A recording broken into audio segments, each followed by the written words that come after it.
Saudações orguianas, eu sou o Jack. Ele é o Jack. E hoje eu estou com uma convidada mais do que especial. Sou Maria Bueno. Maria, comenta um pouquinho sobre a sua formação, quem você é. Eu sou psicóloga clínica. Minha formação é em terapia sistêmica familiar. Sou formada há 11 anos e atualmente atendo só na clínica. Muito bem.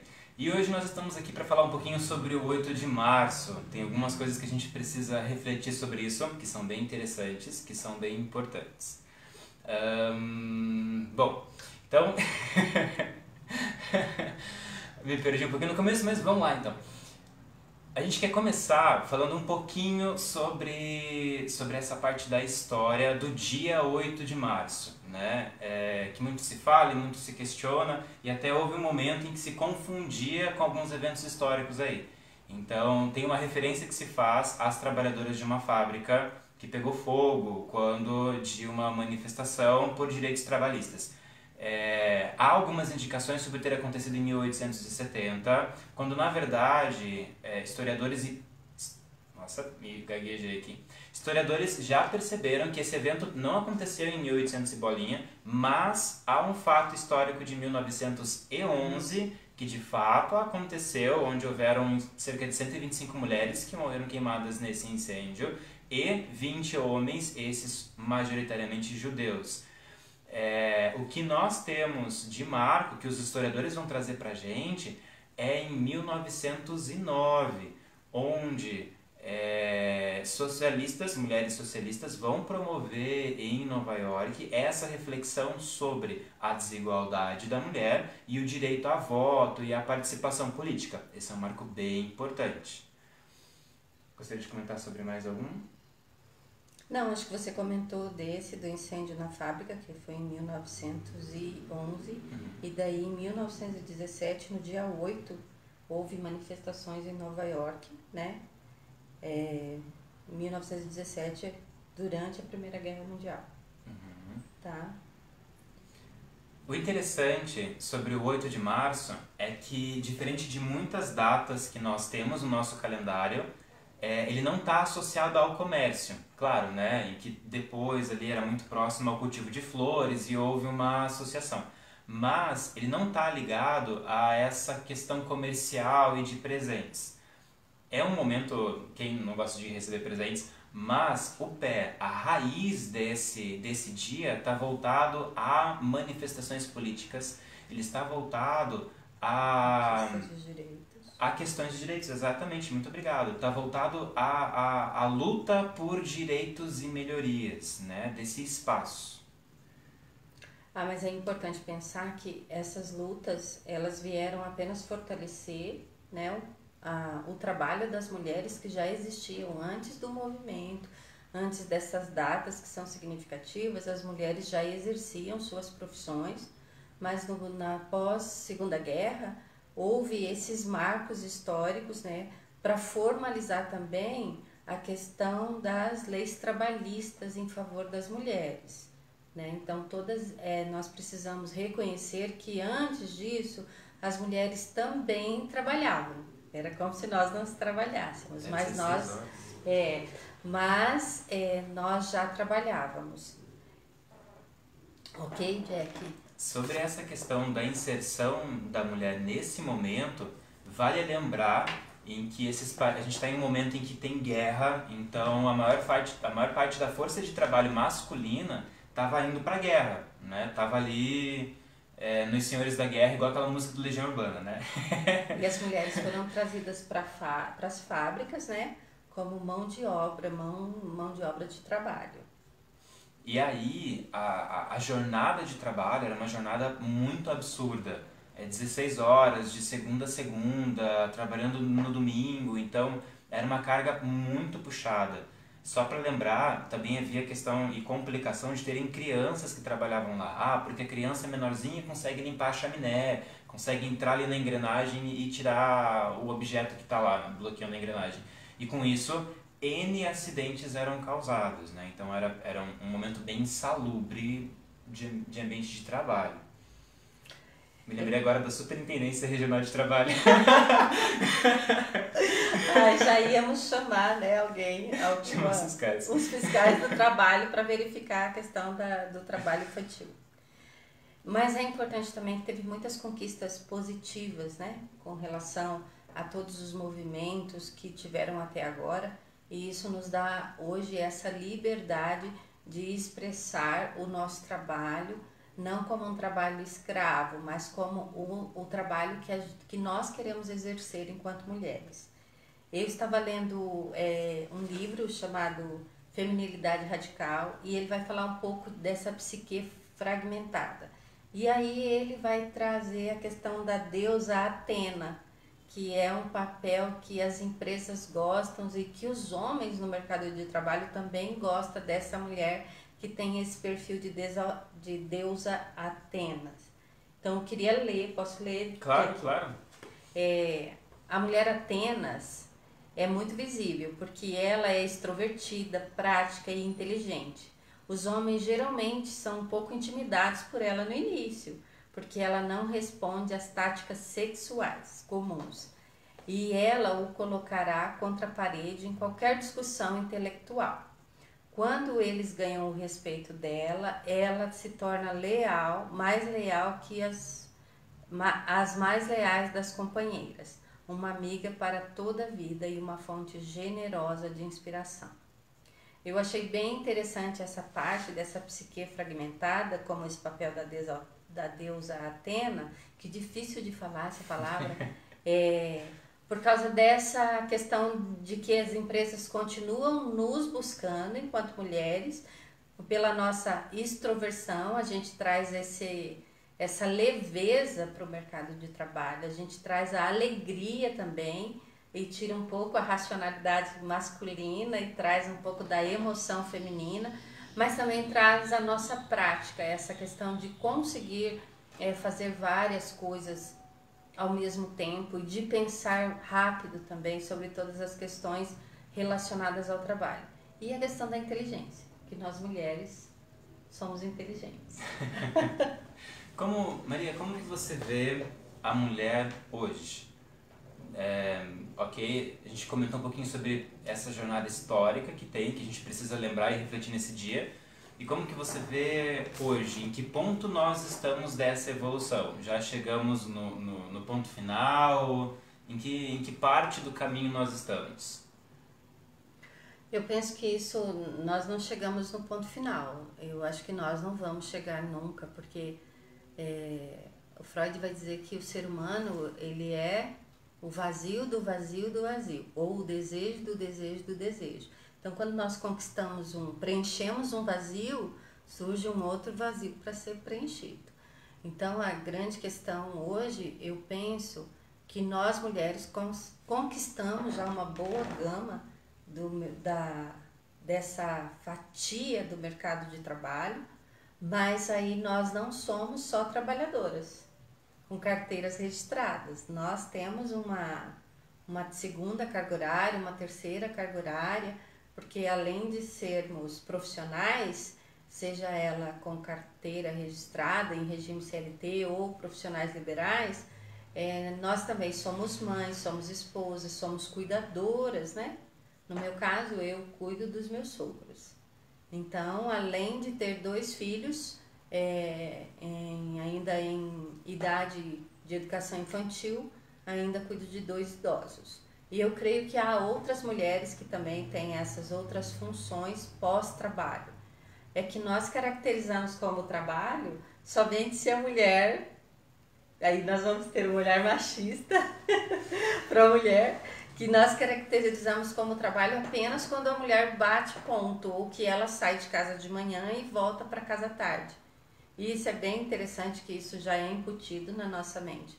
Mas nós mulheres exercemos diversos papéis, e dentro desses papéis nós também trabalhamos.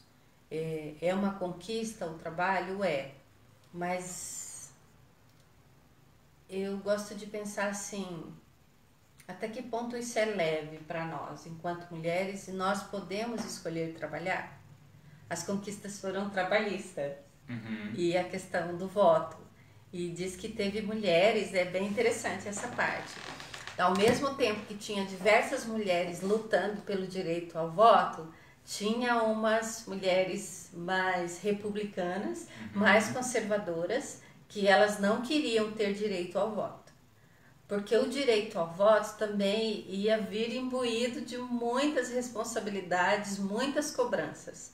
E realmente hoje nós somos cobradas, nós somos uma fatia do eleitorado, né, que no nosso país, que nós somos obrigados a votar.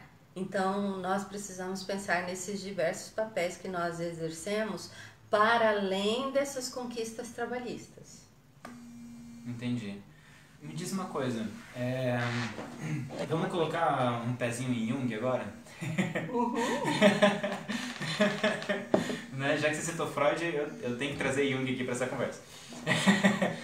Se a gente fosse montar os arquétipos da mulher de hoje, né? Fazendo uma brincadeira junguiana aí, vamos pegar a nossa nave zorgiana, viajar aqui pelo planeta Terra e vamos tentar identificar nessa brincadeira, é uma brincadeira isso, tá? Não é uma teoria, não está escrito, quem sabe a gente não escreva, mas ainda não está. Uma proposta. E vamos tentar brincar com esse arquétipo. O que você vê de arquétipo hoje das mulheres? Acho que para tentar explicar e tentar ser mais claro na minha ideia, eu vou dar um exemplo do que eu estou tentando materializar.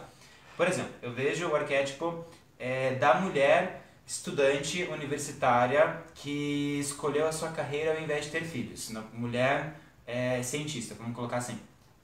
Eu vejo que antes, e não muito tempo atrás, acabei de ler Gabriela, Cravo e Canela, Jorge Amado, um livro fantástico, muito legal, muito divertido, nossa, é um livro bem machista, mas ali naquele livro tem uma menina que o ponto dela de libertação é quando ela percebe que ela não quer ter essa vida de procurar um marido, de procurar um homem. Ela quer estudar e ela ser responsável pelo que vai acontecer com ela. Não quer esperar alguém vir e tirar ela de Ilhéus, que é um lugar muito bonito, aliás. Ela quer se empoderar, estudar, ter uma profissão e com essa profissão sair dali. E ela era vista com muitos maus olhos. Como assim? Vai ficar solteirona, deixando de lado ter uma família e virar uma estudante e tal. E era muito mal visto hoje. Hoje, eu acho que esse arquétipo da mulher que escolhe os estudos e não ter uma família, ele é aceitado, não digo completamente, não digo 100%, não sei nem se chega a 50%, mas eu vejo que ele é mais aceito hoje. Então eu vejo que esse arquétipo da mulher estudante, ele deu uma mudada, deu uma atualizada, né? O que você vê disso? Mas ao mesmo tempo eu vejo que tem em paralelo esse arquétipo da estudante, tem o arquétipo da princesa na torre. Tá? O arquétipo da Rapunzel, que está lá na torre, ela se enfiou naquela torre e não tem ninguém que vá salvá-la. Eu gosto de respeitar as individualidades dentro dos arquétipos. Existe uma gama de mulheres que escolhe realmente ficar solteiras e exercer as suas profissões e galgar seus cargos, né, seus cargos eletivos dentro das empresas ou como ela quiser, como empreendedora, e escolhe não casar e escolhe não ter filho. Desde que não seja regra ela ter isso como uma referência de normativa, que isso é bom para todo mundo, ok, mas quando se torna referência, tira o direito do outro querer se casar, assim como estava tirando o direito da menina do livro. Ela tem esse direito de escolher ser estudante, sair de lá de Ilhéus e construir a sua vida. Eu acho que isso também vem de encontro com um videozinho que eu assisti, que eu gosto de usar de vez em quando, que é o Vida Maria. Não sei se você já usou. Que ela também quer muito estudar. Bom. Mas o arquétipo do ditador, da ditadora, tá lá na mãe, e a mãe não permite que ela aprenda a ler e escrever, porque tem coisas mais importantes para fazer na casa, que é cuidar dos bichos, cuidar do quintal e essas coisas. Então tem Mas nós temos arquétipos também, da salvadora, das mulheres hoje que trabalham e elas que salvam os seus lares, são elas que sustentam suas casas.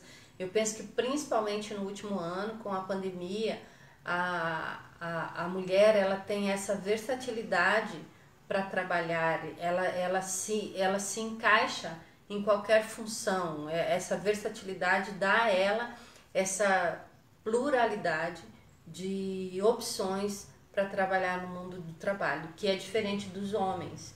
E o que faz dela a salvadora da casa, que é ela que vai sustentar e que vai cuidar dos filhos e que vai cuidar do marido enquanto ele não estiver sendo o provedor da casa. Eu penso que para ser saudável, nós estamos falando de mulheres, que seja dado a nós também a liberdade de escolher. Eu posso escolher ser a cientista, eu posso escolher ser a princesa querendo ser salva, posso, mas isso vai me fazer bem. Eu preciso fazer as escolhas que vai me fazer bem. Ter essa aceitação de que eu posso estar equivocada. E tudo bem eu me equivocar em determinados momentos. Eu li um livro chamado A Arte de Ser Imperfeito. Não conheço esse. Então, aceitar essas imperfeições que habitam em nós e sempre lembrando que as nossas escolhas são sempre feitas em momentos em que nós precisamos preencher o nosso vazio.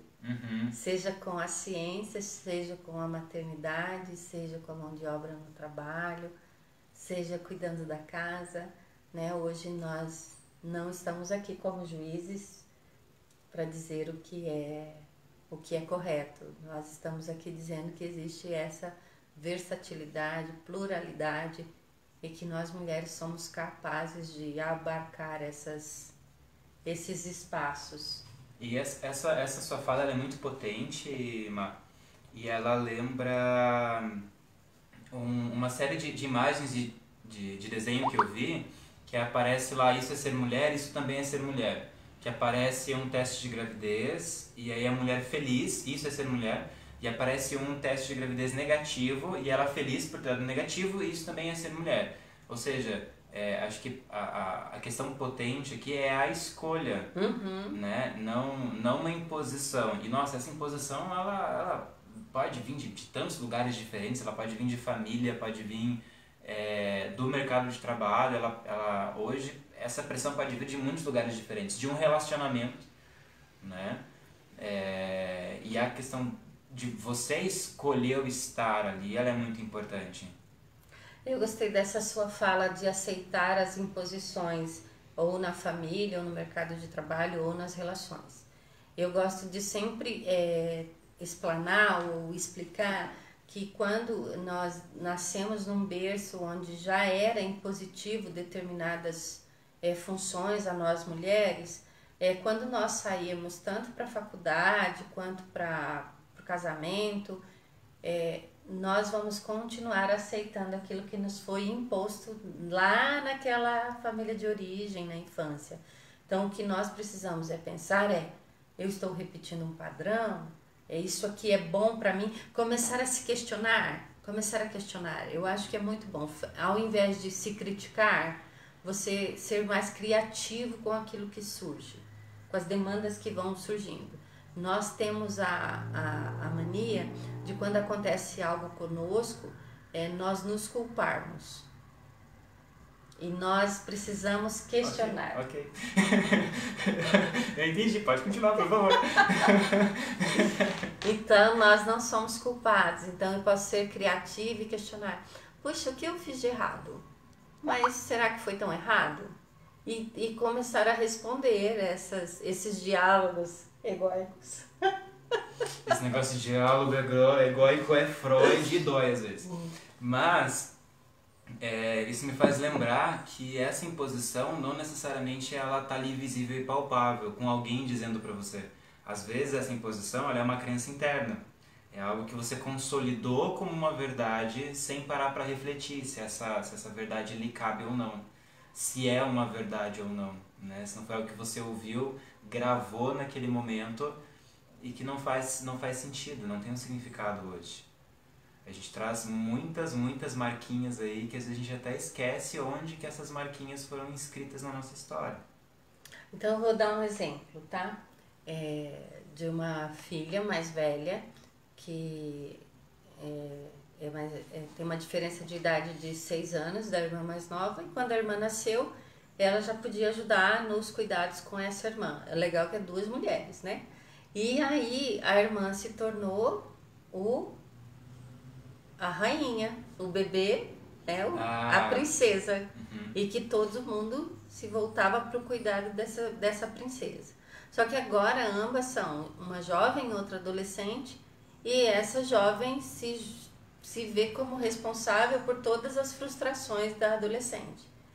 Então, quais as frustrações dos outros eu estou me responsabilizando? O que eu estou carregando para mim e não é meu? Quais são as bagagens que eu estou trazendo que não são minhas enquanto mulher? Eu não preciso ser cuidadora a vida toda. Ou se eu for cuidadora, que seja um autocuidado, que eu cuide das minhas emoções, dos meus sentimentos, que eu cuide de mim e fique bem para cuidar dos outros, mas que eu não adoeça para cuidar de alguém. Eu gosto muito dessa fala que você trouxe, das crenças que nos foi imposta, de que nós precisávamos, para nós que somos filhos mais velhos, que foi imposto de que nós seríamos os credores dos nossos irmãos. E daí nós somos credores depois dos nossos maridos, credores da empresa, e nós precisamos olhar e nós sermos tutores da nossa vida. Trabalhar muito essa parte de responsabilidade afetiva, mas primeiramente conosco, depois com os outros. Eu acho que é isso. Gente, são reflexões que você precisa estar com a terapia em dia para ter. No finalzinho eu deixo ali o meu telefone. Gente, a Maria é ótima, excelente. Mas é porque tem essa questão de você estar refletindo sobre você e aqui a gente precisa falar sobre a importância da terapia nessa caminhada, nessa jornada, porque são reflexões em que você pode entrar num paranauê de racionalização e explicar, mas isso é por causa disso e disso e disso, então eu estou correto nisso. Então, esse estar acompanhado nesse caminho, estar acompanhado nesse momento da jornada, faz muita diferença, né? E aí, para isso, a terapia é fenomenal e é fantástica. E eu estava pensando, de que isso pode levar a você acabar não percebendo, não é nem questão de não aceitar, porque para aceitar você precisa ter percebido o que está acontecendo com você, mas de você não perceber e se encontrar num relacionamento abusivo. Vamos só dar uma pincelada nisso, porque eu tenho acompanhado ali pela Patrulha Maria da Penha que o número de casos de violência doméstica, agora na pandemia, eles têm, aumentado consideravelmente. E é um espaço em que você está com os dois ali dentro, é um espaço de comunicação. E perceber essas coisas é muito importante. Ok, entender a mulher enquanto múltiplo, enquanto um ser que dá conta, mas peraí, talvez eu não precise dar conta disso aqui. Isso daqui é seu, né? Achei legal refletir sobre isso pra gente se perceber a relação em que você está, né? Eu penso que tudo aquilo que é um mal nocivo à mulher ou ao sujeito em si, não é dela. Você leu o comentário? Fabiane, um beijão pra ti, que bom que você tá assistindo a gente.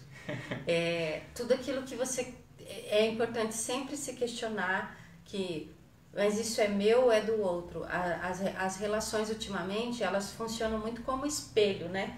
É uma necessidade sua, uma demanda sua e é depositada no outro. Ou é uma demanda do outro e ele deposita em você como tendo que suprir essa necessidade dele.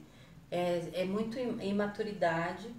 E a outra questão dos relacionamentos abusivos nós estávamos conversando um pouquinho antes de nós iniciarmos a live com vocês, nós estávamos falando de relacionamentos codependentes, né?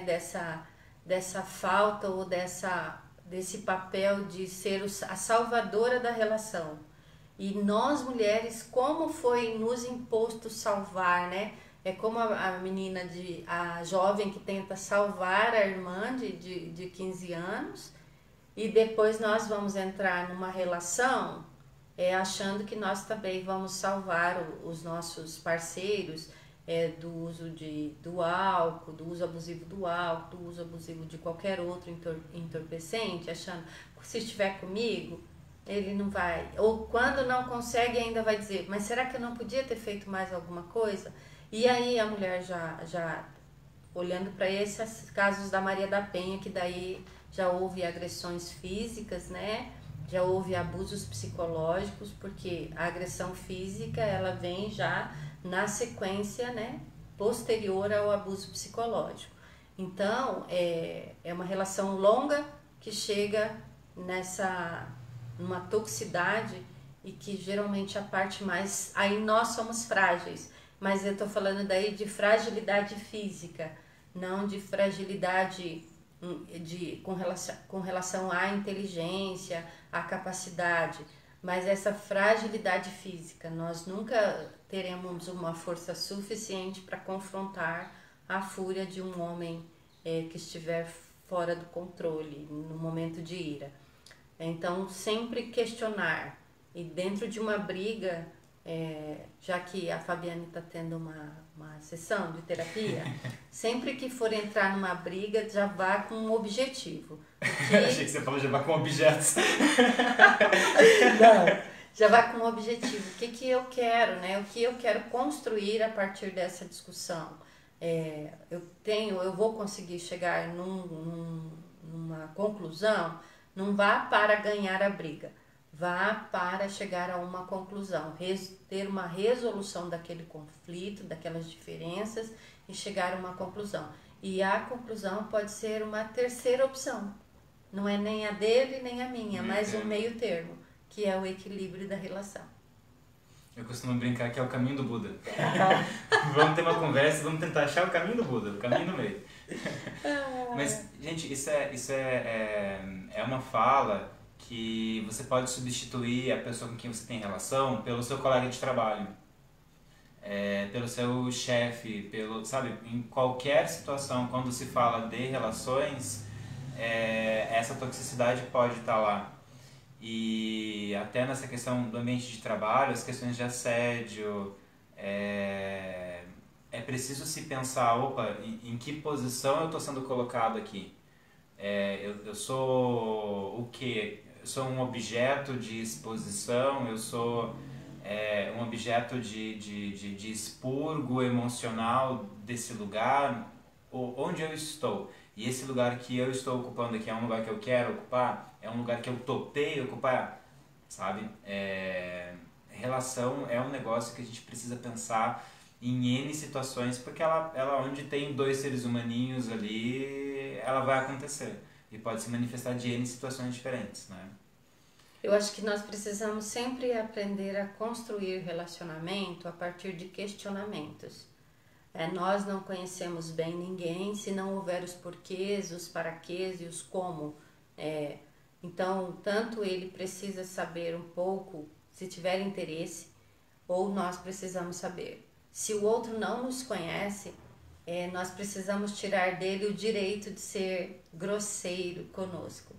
Então, aprender, eu falo, como eu comentei anteriormente, eu tenho filhos, 2 filhos, e a gente usa a plaquinha do pare, né? Lá as prof usa as plaquinhas verde, amarela e vermelha. Verde pode falar um de cada vez. Amarelo, atenção, agora não pode falar, agora é para prestar atenção. Pode falar, mas é para prestar atenção. E vermelho não pode falar. Então a gente precisa aprender a levantar também as plaquinhas do vermelho. Opa, agora não. Comigo também não. Essa de estar com os ouvidos atentos ao que o outro está falando, para que você não seja reativo. e sim responsivo. E fazer perguntas. Ah, mas por que você está trazendo essa situação? Mas não fui eu. A gente nunca vai direto, a gente pergunta o que essa situação tem a ver comigo. E fazer perguntas mais longas para desarmar o outro que já vem armado. Eu quero até trazer uma questão, já que o Jack está falando de machismo e essa questão de que muitas vezes é colocado em nós, mulheres, a responsabilidade de coisas que nem são nossas. Eu vou trazer o exemplo, eu fazia algum tempo que eu não assisti o Big Brother, bastante tempo, mas esse ano, devido às identificações, né, com algumas questões, e depois que eu comecei a assistir isso, que eu descobri que cancelamento é rejeição. Estamos na vibe do cancelamento. E aí eu fiquei pensando, o que é cancelamento? O que é cancelamento? Acabei descobrindo. Mas eu queria pontuar a questão, nós estamos falando de relacionamentos abusivos, homens e mulheres, mas também existem relacionamentos abusivos do mesmo gênero, de mulher para mulher, que está acontecendo agora de uma participante para com uma outra participante que tem ideias próprias e ela não quer que a outra pessoa tenha ideias próprias, quer que ela concorde com ela. E como ela não concorda, ela é excluída daquele convívio. E isso, gente, se dá no meio familiar, e se dá no decorrer, é um comportamento que a pessoa está trazendo ao longo da vida, não é um comportamento que ela tem ali dentro. Não, é um comportamento que traz, se você não concorda comigo, você não serve para andar comigo. E a ideia é que a gente saiba respeitar, que nós vamos ter pensamentos diferentes, ideias diferentes, que o outro pode não concordar conosco, mas nós podemos escolher, né? Eu usei uma frase essa semana com uma amiga que é assim: você pode não ser respeitada por todo mundo e vai acontecer, mas você pode escolher não estar nos locais onde você não é respeitada ou valorizada, tá? Você pode não ser valorizada pelo seu parceiro, pelos seus amigos, mas você pode escolher não estar com eles quando você se sentir desvalorizada. Né? A plaquinha do não. Ah, não estou disponível. Agora eu vou fazer outra coisa. Tenho outro compromisso. Então, levante as plaquinhas. Se proteja também. Eu acho que praticar esse autocuidado emocional, colocar um capacetezinho assim com fone, é bom de vez em quando para ouvir só as nossas vozes interiores e não as vozes externas que às vezes nos calam, e nós precisamos também ter esse espaço de fala dentro das relações. Isso me lembra duas imagens, uma que está circulando bastante aí, uma delas é uma plantinha num vaso pequeno e aí depois num vaso grande, sobre você perceber se naquele lugar você pode crescer ou se aquele lugar está te contendo. E me lembra uma outra que agora está fugindo da memória, não pode fugir da memória, que é uma frase da Frida sobre... não vou lembrar, mas a sensação que me dá a frase é se retire de onde o amor não é servido. Lembra dessa frase? É uma das mais famosas da Frida. Não vou lembrar agora. Eu acho que tem tudo a ver com aquilo, se retire de onde você não for aceito. Senão, aonde eu não for amado, aonde eu não sou amado, eu me retiro. E não é nem uma cultura narcísica, é uma questão de autorrespeito. Gostei dessa ideia dos vasinhos, e é sempre importante você pensar que a vida é feita de ciclos. No começo, na semente, a gente vai precisar de um vaso pequeno. E a gente vai transitar. Não caiba em vasos que já não cabem as tuas raízes. Né? Para quem gosta de plantas, vai entender que a gente precisa mudar as plantas de vaso conforme as suas raízes também vão exigindo mais espaço. E conforme nós vamos amadurecendo e nos autoconhecendo, o autoconhecimento é eu amo a fase da terapia do autoconhecimento, que você vai percebendo que você precisa de mais espaço, que você cabe em outros espaços, que você pode transitar em diversos espaços. Nós mulheres precisamos deixar as nossas marcas e essa capacidade de ir para outros vasos, e um dia estar num parque a céu aberto com um espaço ilimitado, é isso que nós devemos buscar para nós. E daí as pessoas podem questionar, mas eu sou mãe, isso não cabe num ambiente materno. Cabe sim. Basta você criar, é nós que criamos. Lá na minha casa, quando eu quero ver um filme, eu só chego e falo, meu horário. E o sujeitinho que está lá tomando conta da minha cama, dos controles, ele fala, tá bom, mamãe, seu quarto, suas regras. Perfeito. Então, crie seus espaços. Dentro da casa da gente, a gente precisa ter os nossos espaços de ficar a sós conosco, de nos distanciar um pouco da maternidade, dessa função de cuidadora, dessa função só de esposa, de cozinheira. A gente tá vendo como nós somos plurais, né? Nós somos muito plurais. E aí nós precisamos ir para o lugar de descanso também. Eu acho legal essa tua fala do ponto de descanso, porque não é porque você é plural que você pode deixar que se abusem disso, né? Vamos pegar lá, não é porque você é, por exemplo, professora e agora está tendo que dar aula em casa que você tem que aceitar que isso tome a tua rotina com a sua família, ou aceitar que alguém seja invasivo com você numa aula online, né? Então, você pode ser plural, mas opa, pera lá, por mais que eu possa fazer isso, é certo comigo fazer isso agora? Acho que essa é uma sacada bem legal de se ter. E uma coisa legal para trazer, que eu percebo, eu sou professor também, dou aula aí há mais de 10 anos, e eu acho muito legal quando às vezes eu encontrava em sala de aula aquela pessoa que tá ali na casa dos 40, a história de vida daquela pessoa até ali era em casa, cuidando da família por escolha, outras vezes não por escolha, mas que agora resolveu que quero experimentar uma profissão. Voltei a estudar, tô fazendo esse curso e eu quero ver como que é essa área, como que é esse mercado de trabalho, sempre admirei. Eu acho isso fantástico, sabe? E hoje o mercado vai te absorver. Acho muito legal isso.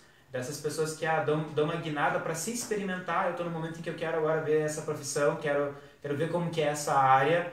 E dá super certo. Eu conheço algumas histórias fantásticas que a pessoa descobriu a profissão que queria ter com 42 anos de idade e tá lá, trabalhando na área. Eu acho que esse poder de ressignificação, essa tutela que você tem da sua história, ela é muito bonita. E tem que se empoderar disso, né? Você tem as rédeas aí, você puxa a sua história para onde você quer levar. Eu acho super legal. Gente, conheci o Jack, eu tinha 31, né, Jack? Eu não lembro da sua idade. 31. Eu não vou dizer. Eu tinha 31 e ele tinha 21. Ambos estávamos no terceiro ano. Não, eu estava no quarto ano da faculdade e ele no terceiro ano. E essa ressignificação, né? Eu me formei depois aos 33, quase 34 anos. Foi um outro momento da vida, né? Eu brinco até hoje, eu ia fazer um videozinho e acabei não fazendo, então vamos aproveitar esse momento e vamos fazer o videozinho. Eu falo que eu fui aprendendo agora, ouvindo várias histórias e ouvindo essa história do Jack. Eu venho nós, descendentes de negros, nós contamos umas histórias um pouco diferentes. Eu não gosto de falar de preconceito racial, mas eu gosto de saber e de entender a minha história. Então nós viemos de uma história de violência, né, contra a raça. E isso depois, essa violência, ela entra dentro das nossas famílias. Então, os filhos de negros geralmente sofreram violências depois por parte dos seus pais. Então, nós viemos daí, precisamos nos reconstruir. Eu comecei a me reconstruir aos 28 anos. Então, sempre há tempo de se reconstruir. Estou formada hoje há 12, 13 anos. Eu sou a pessoa que o Jack falou que não queria ter filhos, tá? Lembra que ele falou que a mulher tem o direito de não querer ter filhos? Então, dos 18 até os 35, eu não quis ter filho. Depois que passou essa fase, eu queria ter filhos. Então, eu fui mãe aos 38 anos e depois aos 40 anos. Então, eu tenho 2 filhos hoje. Eu espero que o Jack, quando terminar essa live, ele fale pra mim que eu durmo no formol ainda. Tá? Então, a gente sempre pode escolher e nós sempre podemos ressignificar. Mas daí você pode perguntar, Maria, como eu faço para ressignificar? Você precisa ter objetivos. A gente só sai do ponto onde a gente está, da cadeira de onde nós estamos, e ela não é zona de conforto, porque se fosse confortável, nós não teríamos as intenções de sair dela. Então, nós só saímos dessa posição onde nós estamos, desse ponto de partida, quando nós temos um objetivo final. Então, o meu objetivo final era realizar um sonho de adolescente, que era ser psicóloga. E na cidade onde eu morava não tinha o curso de psicologia, acabei fazendo secretariado executivo. Se você perguntar, Maria, você foi secretária alguma vez na vida? Gente, é muito difícil de ser secretária com esse tomzinho de pele. Eu sou muito feliz com o meu tomzinho, mas você não conseguia na época um emprego numa empresa com esse tomzinho de pele. Então, eu fui vendedora durante muito tempo, até entrar na faculdade de psicologia. E hoje eu trabalho na clínica há 7 anos. Então, é sempre importante você ter um objetivo final. Você tem outro objetivo agora, Maria? Agora eu sou mãe, gente. O objetivo agora é educar os filhos, colocar eles na faculdade, mandar eles estudar fora. Mas tem esse objetivo, que preenche. Eu acho que hoje eu não sou uma pessoa que tem um vazio a ser preenchido. Mas eu tenho objetivos a ser conquistados. Ok? Então sempre há tempo de ter objetivos e conquistar aquilo que você está buscando enquanto mulher. Hoje nós estamos falando para esse público e nós somos capazes, com filhos e sem filhos. A gente sempre consegue dar um jeito de encontrar alguém, a gente não sabe, né? Nossas realidades são tão diferentes, né? Às vezes parece que a gente não contempla todo mundo nas nossas falas, mas vocês podem nos questionar depois, dentro da minha realidade não cabe aquilo, cabe outra coisa? Daí nós podemos pensar juntos em uma outra opção, numa outra decisão, um outro objetivo para você.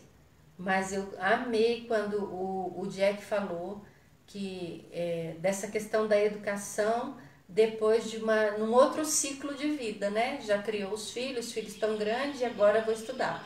Amei isso porque nós somos feitos de ciclos, fases, ciclos, e a gente sempre pode fazer escolhas. E esse movimento gostoso que é viver.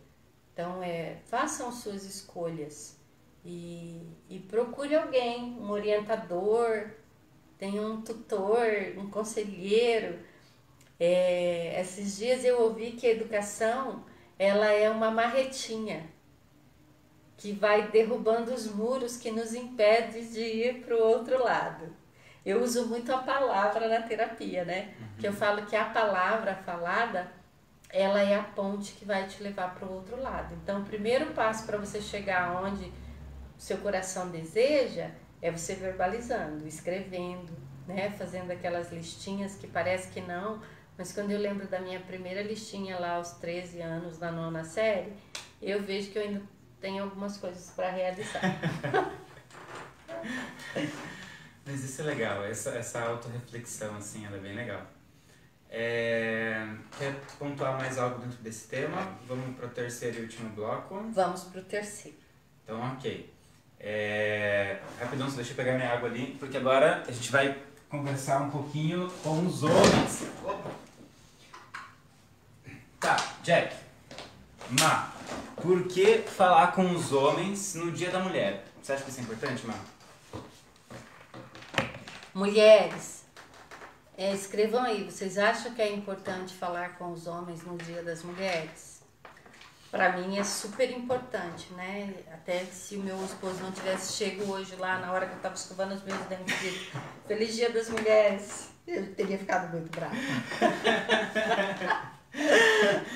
Eu acho que sim. Vamos fazer uma reflexão agora, porque tem um lugar em que eu não consigo me colocar e nem devo me colocar. Então, o tema de hoje é justamente um desses lugares. Eu não preciso, e aqui eu quero trazer... mandar um oi pra Ana. Oi, Ana. Quero trazer uma fala, uma imagem da Camila, uma super amiga minha, lá da época do ensino médio. Olha só, amizades de longa data. E tenho muita sorte de ter algumas amizades de longa data. Em que ela colocou na minha cabeça uma imagem que o homem falando sobre mulher ou falando sobre feminismo, ele não precisa colocar uma florzinha na barba e colocar uma saia e tamo junto. Não, esse não é o meu lugar. O lugar da mulher é o lugar de onde ela fala, não é o meu lugar, não tem que estar lá, sabe? Senão, eu vou estar correndo risco de só ser um esquerdopata, no sentido de... calma lá aí antes de tacar umas pedrinhas. Mas no sentido de ter um discurso bonitinho e politicamente correto, mas que não vai surtir um efeito, sabe? O apoio, ele é legal, demonstrar que você entende, que você sabe qual é o seu lugar, ele é legal, mas, cara, primeiro, não ficar pedindo desculpa por ser homem, né? Aqui daria até pra citar o BBB e cutucar algumas pessoas, mas não é o objetivo de hoje. Mas, tá, e qual que é o papel do homem aí nisso tudo? Poxa, é o teu papel de homem, é para refletir, sabe? Eu não tenho que ficar entrando no discurso da mulher ou entrar naquela coisa de que, mas nossa, um homem fez isso com você, desculpe por ser homem, não sei o que, não sei o que lá. Ou aquela coisa, que tem uns aí que vão lembrar de alguma situação, mas não é todo mundo. Mas pera lá, que não é todo homem que é assim. O que nós temos que refletir, o que nós homens precisamos refletir cara, da nossa conversa, do que a gente faz, do que a gente valida ou não valida. Quando eu estou escutando alguém falar pejorativamente de uma mulher, eu não preciso que seja minha mãe, minha irmã, ou enfim, eu preciso mesmo conhecer para respeitar? Pera aí, meu irmão, você precisa mesmo conhecer para respeitar? Opa, eu tô ali, eu tô naquele espaço, se é um momento em que eu tenho que trazer em prática o que eu defendo, o que eu acredito, é ali, sabe?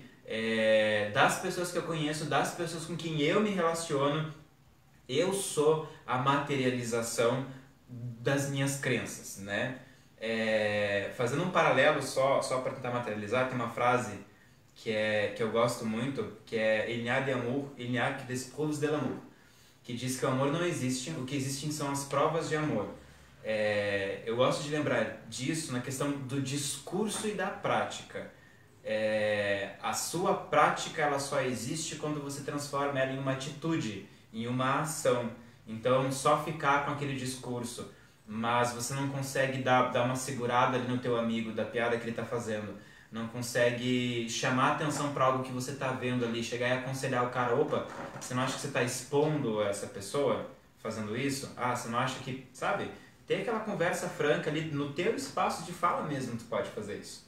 Entende? Quando você está conversando, quando você está no bar, quando você está em qualquer situação, o teu comportamento. Não só quando você está falando sobre o tema. Parar e refletir sobre isso, né? Sobre como isso está em você. Senão, vai virar só uma data, uma postagem uma vez por ano, uma rosa uma vez por ano, né? E aí eu acho que não é o caminho. Aí está sendo só uma propaganda e não uma ação efetiva em alguma coisa. O que você acha, Má? Eu gostei de... Eu vou resumir uma coisinha que você trouxe no seu discurso, que é: não me peça desculpa, mude a sua ação. Eu não preciso das desculpas, eu só preciso que você me mostre que as suas atitudes serão mudadas, né? A grande questão é que muitas vezes, agora eu vou puxar a orelha de nós mulheres, nós alimentamos nos homens esse comportamento machista, de essa nossa necessidade de pertencimento ou nossa carência, não sei que nome nós podemos dar, faz com que nós aceitemos que eles possam falar de uma outra mulher de forma pejorativa sem também criticarmos uma atitude masculina ou machista. E eu tenho 2 filhos homens, a educação deles é voltada para mim. Então eles precisam me ver como uma mulher que precisa de ser respeitada. Se eles entenderem isso, eles vão respeitar todas as mulheres depois no núcleo social que eles forem pertencer. Mas a grande questão os homens precisam entender o lugar deles, que esse lugar de cada um não é o lugar do homem e o lugar da mulher. A ideia não é separar, a gente não está erguendo um muro para mais tarde. Não, é só, eu acho que o que falta mais do que amor é respeito nas relações, respeito ao outro. Existe muito um discurso, mas um distanciamento da prática, né? Eu cobro da namorada tal coisa, mas eu não entrego aquilo. Eu cobro dos meus amigos, ou eu influencio os meus amigos, mas as minhas ações não são de homem. Vamos usar o Ney Matogrosso, com H maiúsculo. Perfeito. Gente, vocês viram, né? Eu usei Ney Matogrosso como referência. Eu dormi no formal. Nada a ver, Ney Matogrosso é super atual.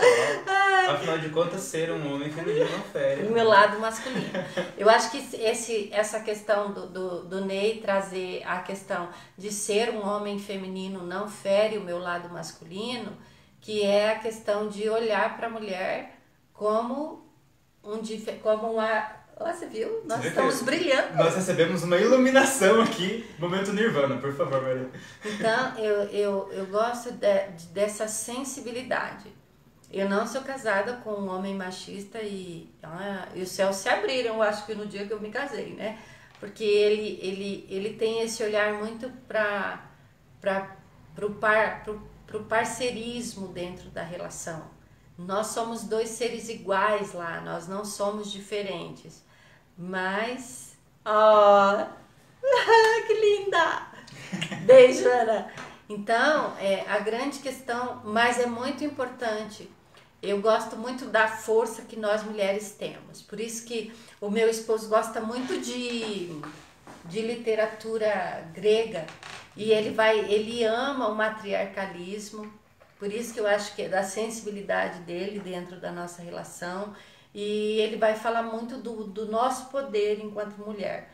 E eu falo muito do poder, do meu poder enquanto mãe, que sou eu que estou educando aquele sujeito, aqueles 2 sujeitos, são eles. Então, eu faço essas questões das rosas que o Jack trouxe, eles não levam na barba, até porque não tem, mas eles levam flores nos aniversários das amiguinhas, para eles entenderem que a mulher é diferente na questão de personalidade, de sensibilidade, de respeitar mesmo esse lugar da mulher. E nós precisamos ter esse lugar que é nosso. Nós temos um poder que nos é dado, mas ele precisa ser bem usado. Às vezes nós não usamos bem o nosso poder, nós usamos ele contra nós. E daí, voltando à questão, e é dentro dessa relação com o masculino, que a gente pega um poder que é nosso e dá a eles. E é nosso. Então, nós precisamos sempre impor esses limites. Nós vamos voltar à pedagogia. Momento Piaget. A pedagogia de que, peraí, até aí, aqui é o limite entre eu e você. E não aceitarmos brincadeiras pejorativas. Eu tenho refutado algumas coisas no ambiente. Eu estou me tornando, gente, se eu já não era, uma Juliette que não aceita nada de críticas às outras pessoas que eu amo. Baixa a telinha, referência BBB. Referência BBB agora. Por quê? Porque quando nós impomos respeito a nós também conseguimos cercear as pessoas às quais nós amamos. E é muito legal, porque quando você nutre relações, eu gosto da diversidade de relacionamento, eu gosto dessa liberdade. Olha, eu sou uma mulher casada, estou aqui no meu consultório e não tenho essas dificuldades de me relacionar com o sexo oposto e de colher essa gama de... Ai, Jack. Vamos lá, gente. Me fugiu a palavra. Fugiu a Frida Kahlo dele e agora me fugiu o que nós ganhamos na relação plural. Nós ganhamos pontos de vista diferentes. Entendi. Então, hoje parece que não, mas ambos chegamos aqui mais cedo, tivemos um bom diálogo e temos certeza que o que nós conversamos hoje mudou alguma coisa em nós. Isso pode ter certeza.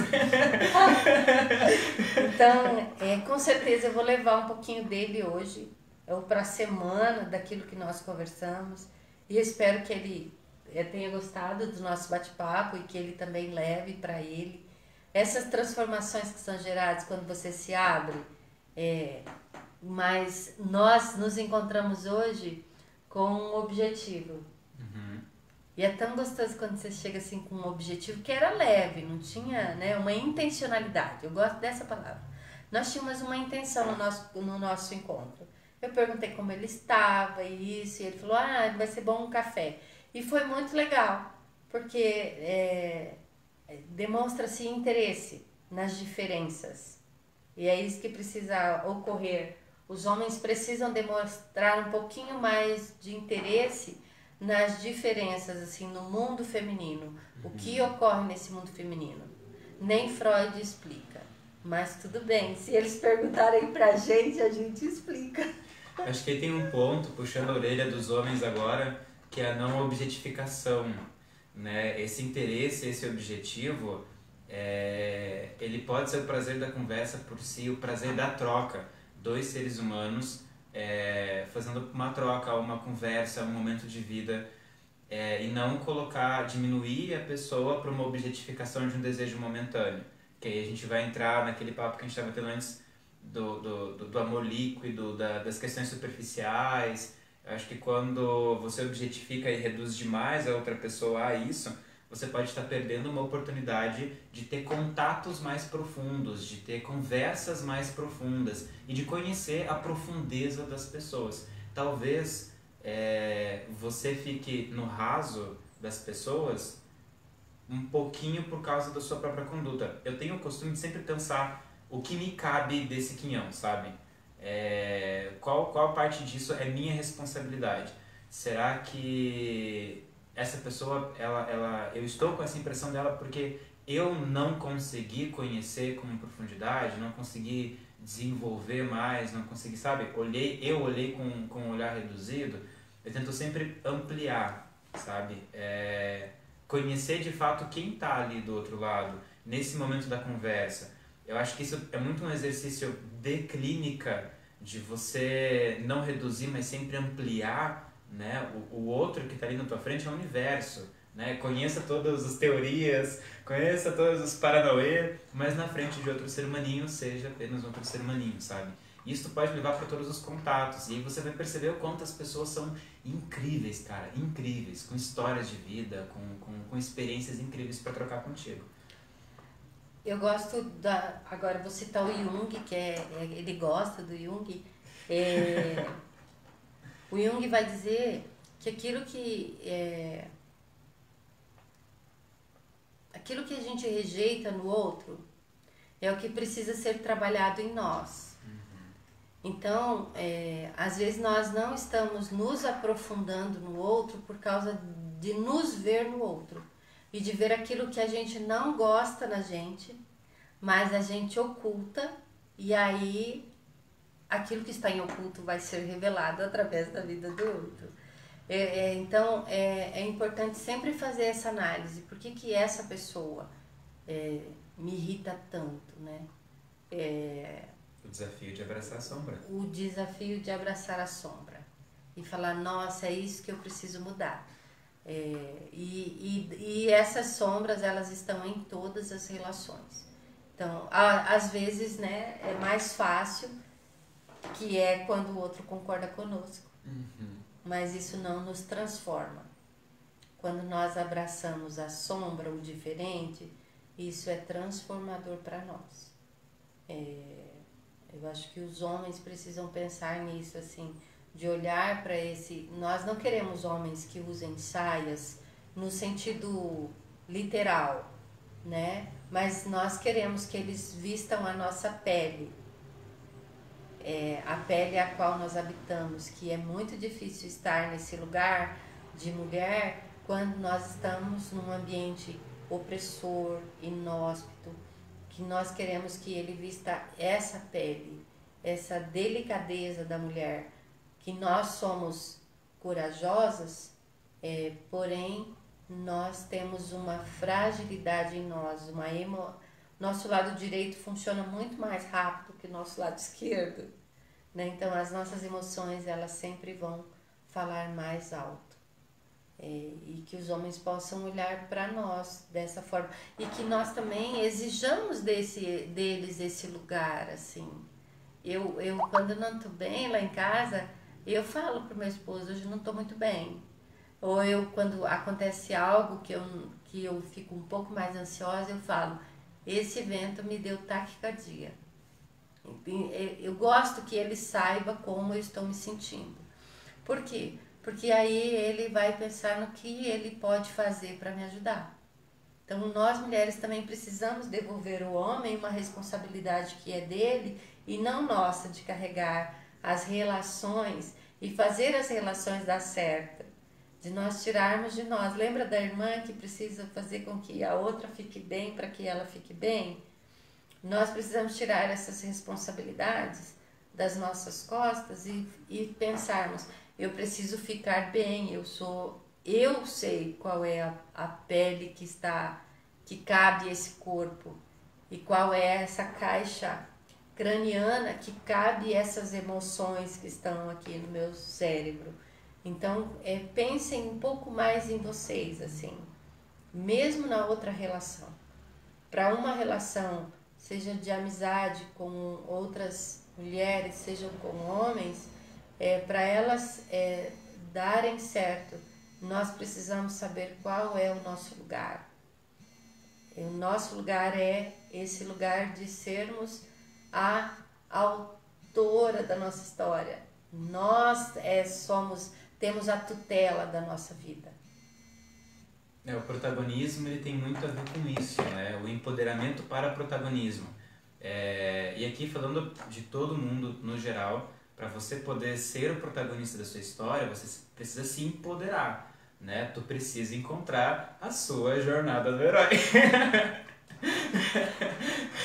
Mais um termo junguiano aí pra lista. Mas, gente, Jung é fantástico, super indico ele a ler.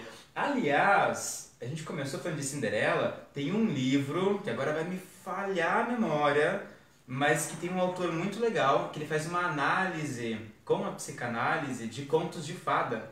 Lembra desse livro? É um livro desse tamanho, assim, bem grandão. Não, mas depois eu posso pegar uma página, tem uma página no Instagram que tem um psicólogo que ele faz. Não sei se vocês já viram as girafinhas perguntando. Esse é muito bom. Perguntando para as princesas daquilo que ela viveu, né? Por exemplo, da própria Cinderela, ele vai falar uma mulher que viveu com 7 homens, né? Como ainda sai de lá. Branca de Neve. Da Branca de Neve. Branca de Neve. Isso. Como assim? Você estava criando 7 homens? E criando 7 homens. Aí tem o da Rapunzel. Como assim você estava esperando? Não vou lembrar agora. Tem uns muito legais, vai lá e procure. Depois a gente coloca aqui nos comentários. Tem um livro que tem aqui que eu gosto, gente, que o autor, ele vai trazer os arquétipos a partir dos arquétipos bíblicos, que é o arquétipo da samaritana, que ela está lá sentada no poço, vai falar de um grau de espiritualidade maior, e que Jesus chega lá para ela e fala, vai chamar o seu marido, e ela fala, eu não tenho marido, ele fala, bem disse, você já teve 5, e o que você tem agora não é seu.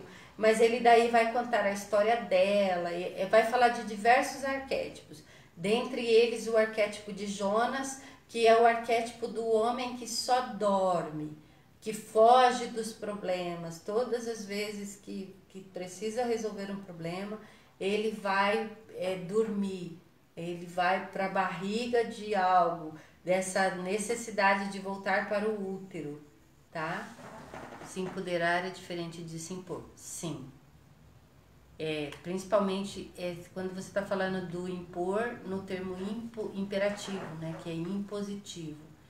O empoderar é saber o seu lugar, tá? O empowerment é saber, a gente fala assim, quem é você, o que você quer. Essa é uma pergunta que eu faço ali, eu falo assim, se alguém chegasse para você agora e perguntasse o que você quer, você precisa me responder o que você quer, porque se você não sabe o que você está buscando, o outro não tem como te entregar, tá?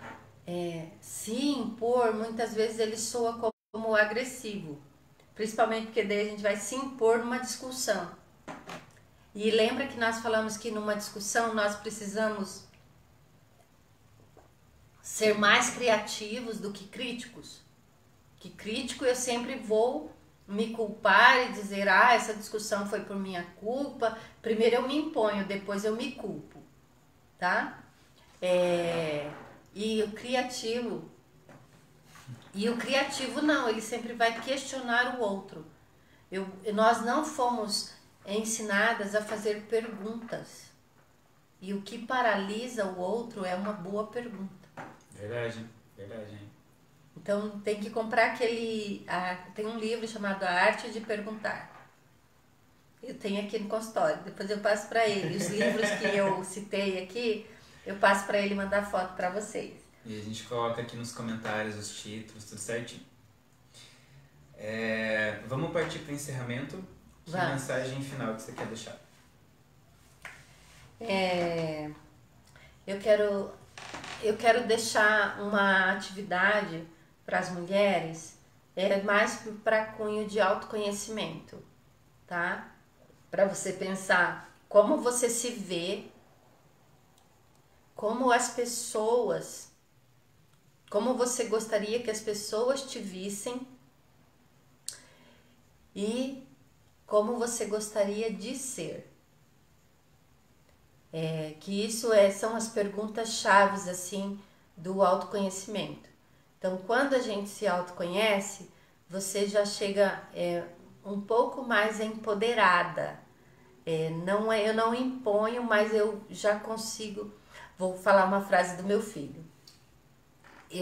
Nós tínhamos mania de falar para o Vitor, mas isso é muito chato, filho.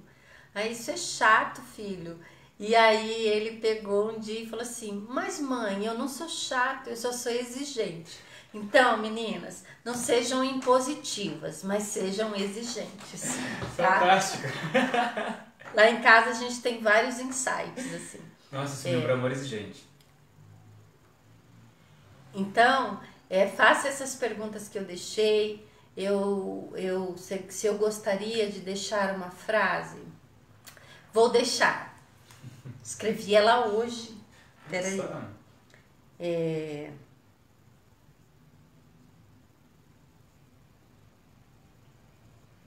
Enquanto a Má vai procurando... Aqui, ó. Opa. As mulheres que mudarão o mundo nunca precisarão usar nada além da própria inteligência. E use a sua inteligência a seu favor. Muito bem, fantástico. Galerinha, para encerrar, o que eu gostaria de falar Lembrar que toda segunda-feira tem No Caminho, com temas diferentes. Se você tem alguma sugestão, alguma crítica, ou gostaria de ver algum tema, você pode deixar aqui nos comentários desse vídeo. Depois eu vou deixar a descrição dos livros em que a gente comentou aqui no Durante. Saiba que ainda tem o Instagram, @verso.livre, que tu pode seguir, tem algumas fotinhas lá, tem outras coisas. E eu acho legal você falar do Insta. Você tem um Insta muito legal. Eu, pelo menos, sempre que posso, entro lá e paro pra refletir sobre as mensagens que você deixa. Qual que é o teu Insta, mano? O meu Insta é psicóloga, underline, Maria com H, underline Bueno.